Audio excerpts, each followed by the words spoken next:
আপনার কি প্রায় গ্যাস, অ্যাসিডিটি, পেট ফাঁপা বা হজমের সমস্যা হয়? তাহলে হয়তো আপনার গাট বা পেটের ভেতরের সিস্টেম ঠিকমতো কাজ করছে না। আজকের ভিডিওতে আমি আপনাকে বলবো কোন 10টা খাবার আপনার গাট একদম ভিতর থেকে হিল করতে পারে। নমস্কার বন্ধুরা, আপনি দেখছেন হেলদি লাইফ উইথ প্রীতম। আজ আমরা কথা বলবো গাট হেলথ নিয়ে, যা আপনার পুরো শরীরের সাথে ডিরেক্টলি কানেক্টেড। ভালো গাট মানে ভালো ডাইজেশন, ভালো স্কিন, এমনকি ভালো মুড। গাট হিলিং কি?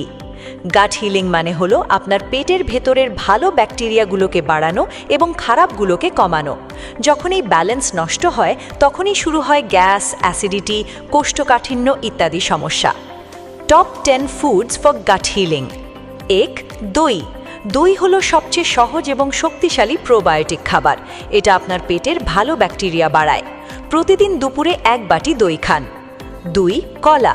কলা প্রিবায়োটিক হিসেবে কাজ করে, মানে এটা ভালো ব্যাকটেরিয়ার খাবার। 3. ওটস। ওটস ফাইবারে ভরপুর, যা হজম ভালো করে এবং পেট পরিষ্কার রাখে। 4. খিচুড়ি। পেট খারাপ হলে খিচুড়ি বেস্ট, হালকা, সহজে হজম হয় এবং গাটকে রিল্যাক্স করে। 5. আদা। আদা গ্যাস, বমি ভাব কমায় এবং হজম শক্তি বাড়ায়। 6. হলুদ। হলুদে আছে অ্যান্টি ইনফ্ল্যামেটরি প্রপার্টি, যা পেটের ইনফ্ল্যামেশন কমায়। 7. নারকেলের জল। এটা আপনার পেটকে ঠান্ডা রাখে এবং ডিটক্স করতে সাহায্য করে। 8. অ্যাপেল।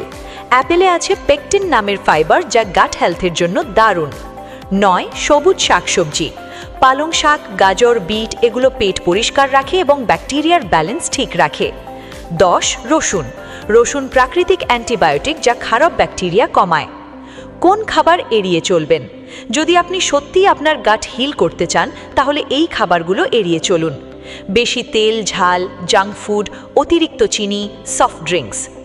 ডেইলি রুটিন টিপ: সকালে গরম জল প্লাস হলুদ, দুপুরে ভাত প্লাস ডাল প্লাস দই, রাতে হালকা খাবার, খিচুড়ি বা স্যুপ।